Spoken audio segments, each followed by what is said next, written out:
What's good, y'all? It's me, Chris, back here with another video. And in today's video, we're going to be discussing Dwyane Wade, Gabrielle Union, and their fantastic parenting skills. I stand this couple so much. I just love what they represent. And we're going to get into this video of the reasons why I stand them so much. So recently, Dwyane Wade appeared on the Ellen DeGeneres show. I always want to say degenerate because she has trash politics. Anyway, so he recently appeared on her show, and I believe he was there to promote some type of documentary. And in conversation, it came up that his child, Zion, will now be identifying as Zaya and will be going by the pronouns she and her. There is a clip of this interview that I would love to play for y'all, and then we will get into just some of the profound, great things that Dwyane Wade had to say. In here, that was a clip from the ESPN documentary. And first of all, I think it's what every parent should be, is what you're being right now, which is unconditionally loving your child and supporting your child in whoever they are. I mean, there are so many parents that are just, oh, you're not going the way I imagined or wanted you to be, and freak out, and you're so loving and supportive of Zaya, and what a special child she is. Yes, she is. Thank you so much for that. First of all, me and my wife Gabrielle Union, we are proud. When I say proud, we are proud parents of a child in the LGBTQ plus community, and we're proud allies as well. And we take our roles and our responsibility as parents very seriously. So when our child comes home with a question, when our child comes home with an issue, when our child comes home with anything, it's our job as parents to listen to that, to give them the best information that we can, the best feedback that we can. And that doesn't change because sexuality is now involved in it. So once Zaya, our 12-year-old, came home, and first Zion, everybody, I don't know if everyone knows, originally named Zion born as a boy, came home and said, hey, so I want to talk to you guys. I think going forward, I'm ready to live my truth. And I want to be referenced as she and her. I would love for you guys to call me Zaya. And so internally, now it's our job to, one, go out and get information, to reach out to every relationship that we have. My wife reached out to everybody on the cast of Pose. We're just trying to figure out as much information we can to make sure that we give our child the best opportunity to be, her best self. Yeah, I mean, I would think that it's one thing. It's one thing to have this at home, but knowing that she's going to be out in the world because you're a public figure, and even if you weren't, she's going to school, and to want to be protective and to make sure she's safe, that must be a scary thing, because it's one thing for you to love her and your wife to love her, but you just want everyone to love her the same way. Exactly. And once Zion came home and said, hey, you call me Zaya and I'm ready to take on this, I looked at it and said, you are a leader.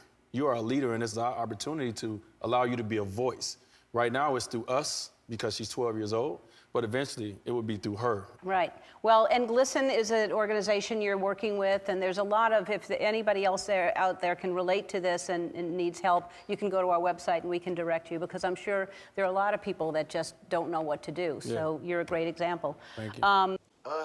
Don't you just love to see it? Like, what a great example of showing what it's like for parents to create a safe and comfortable environment for their child to exist freely, and for their children to express who they are to them, and for their parents to take their identity seriously and to educate themselves as needed. Like, whatever you need, I will be there for you. And that's all we ever talk about in parenting. It's like, what does your child need? Dwyane Wade and Gabrielle Union, in my opinion, are doing a fantastic job. I want to celebrate them so much. I want to uplift them. I want to protect them. I want all hands to be surrounded around Zaya, because we have not seen this before in the mainstream consciousness. Like, I know that this is supposed to be quote unquote normal, and that like this is how every parent should be, but listen, this is not the society. That's not the case in our current society. This is not what you see every single day of two black parents embracing their trans child, that's rare. We need that to be hyper visible. So people, so I can be like, look at that. Look at that. That's the example. That's where you need to be working from. Some people will come up with false equivalences like, well, you know, you wouldn't be celebrating a white police officer not shooting a black man. And it's like, yeah, you're right. I wouldn't be celebrating that. But for me, I believe in bending over backwards and doing whatever we can to protect and uplift children, because I do believe, I don't know if children are marginalized, but we definitely don't see them as human. Like we definitely don't take any validity in children's experiences serious, for sure. And I just love what the D Wade and Gabrielle Union are doing for that. They're shifting the conversation of, you know, especially in the black community, it's always been very much like stay in a child's place. This is grown folks conversation, and children are very capable of comprehending and understanding so much more than we give them credit for. You know, I love what Dwyane Wade said when he said that his child wanted to be identified as Zaya and he wanted to go by the pronouns. He said, you know what? We did our research. We reached out to the cast of posts. We just wanted to educate ourselves as much as we could and figure out what resources our child needed to feel comfortable in that identity and get any other additional information. It's like, that's what you're supposed to do. At bare minimum, I understand that for some people being trans may seem like a big deal, but in reality, it's really not. If we didn't live in such a transphobic society, being trans, coming to that realization for some people is not. It reminds me of abortion. Some people make it seem like such a big deal. Some people, you have to bring it down to a minuscule level of just like, it's a health procedure. Some people get abortions like it's nothing.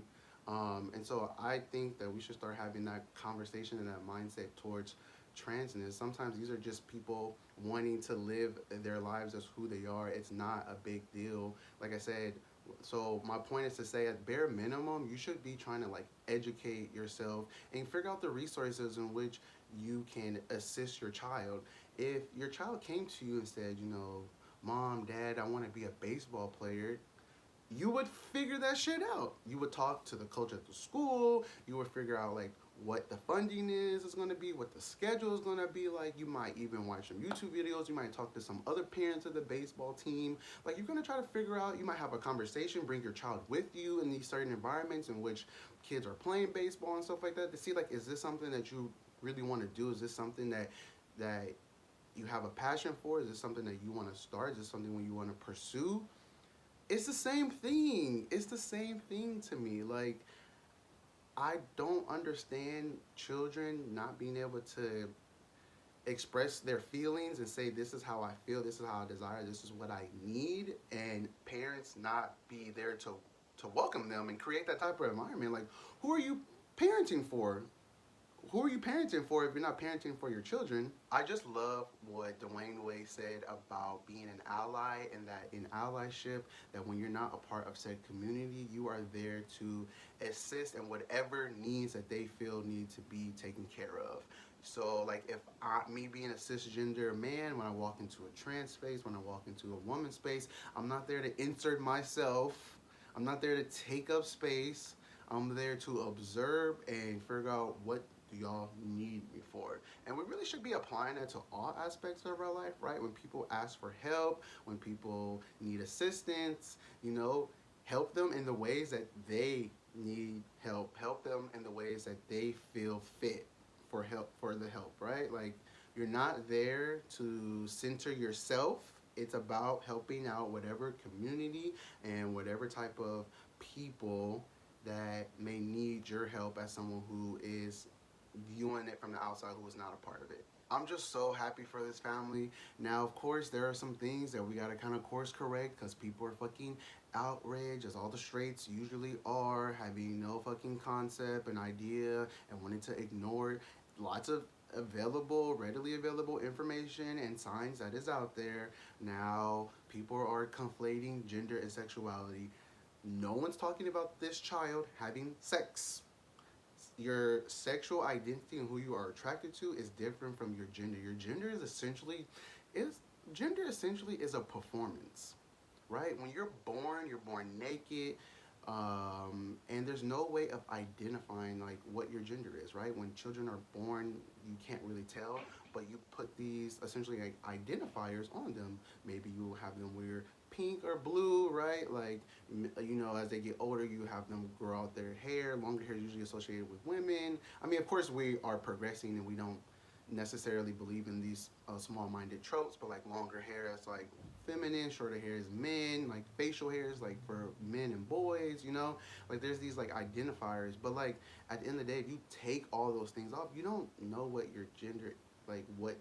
gender is, right? It's all just a performance. It's just what you put on. It's just how you want to present yourself as. And so gender is how you are, has nothing to do with who you're attracted to and who you're having sex. And no one's talking about sex. People have said horrible things talking about pedophilia, talking about an obsession with gayness and stuff like that. I'm obsessed with gayness. I have no motherfucking problems with gayness. I'm also obsessed with blackness. I'm also obsessed with women. I'm also obsessed with trans people. I'm very much obsessed with marginalized people. So go ahead, be obsessed with gayness and shit like that. Be a part of the community and assist as you feel need. I have no motherfucking problems. People are just being weird and just pulling out so many tricks. Like I said, there's that one, conflating gender, sexuality, adding in pedophilia, adding in like people's weird obsessions. There's also been conversations of like, like I said earlier a little bit in the video, of like your child wouldn't know, wouldn't be capable. It's like, when I was 12 years old, I was very capable. I was very aware of what my sexuality was. Lots of people around me were having sex, exploring their sexuality, knew exactly who they were attracted to, had a very much clear mind, and also the straight kids knew what gayness was and what sexuality was, because even if I wasn't sure of it at a younger age, being 10, 11, 12, like kids ostracize and tease me if I presented anything outside of a social norm of being straight. So like those fucking kids know what the fuck that shit is. Like kids are very like a 12-year-old. Y'all talking about like a 12-year-old not being aware of like what gender is and what transness is? Please miss me with that. And like I said, even if you think that, then you should educate yourself and your child to figure out what your child feels, because sometimes it's not transness. There's been a lot of cis gay men, cis queer women who have come out and say, I thought I was trans, but that was not the case. And that's okay.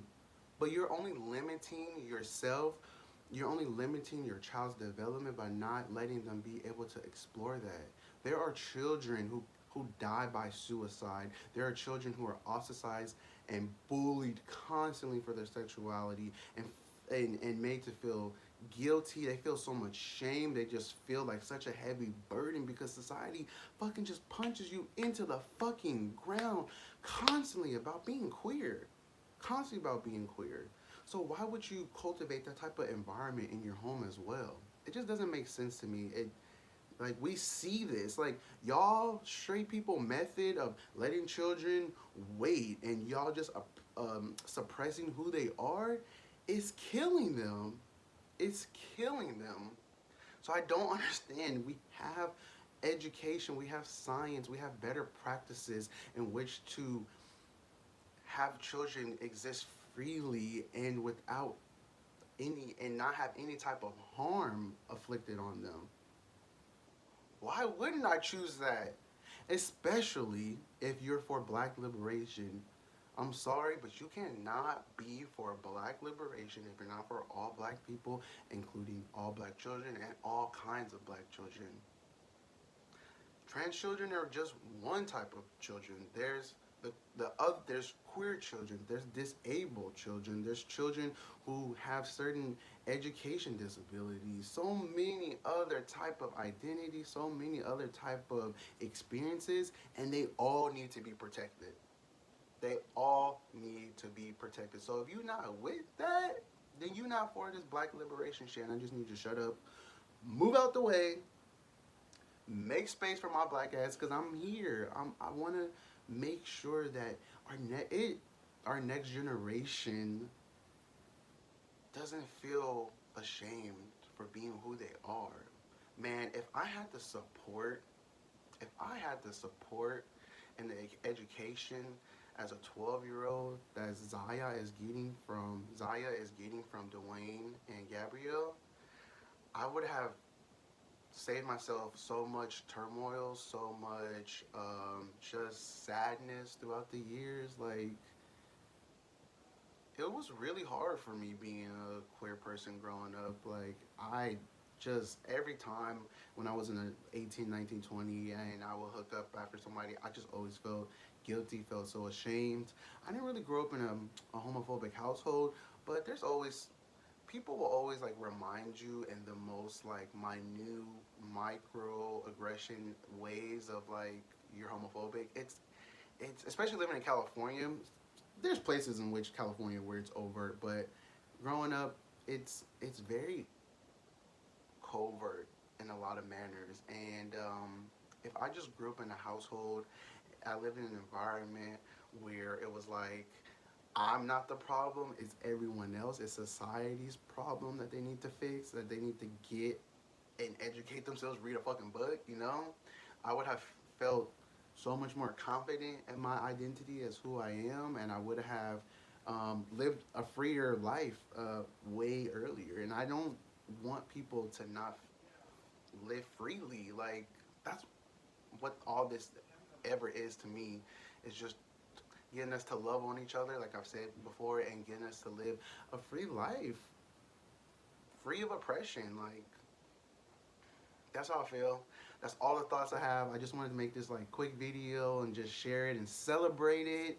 Just celebrate it from the rooftop that I'm so happy that this family is so visible and they're able to share this with the world and be examples of which black parents should be in our community. Fuck, that shit makes my heart warm for real, y'all. I'm really happy for them. I would love to hear all your thoughts. Please leave them in the comments down below. Give this video a thumbs up if you enjoyed it, and I will see y'all in the next one. Bye!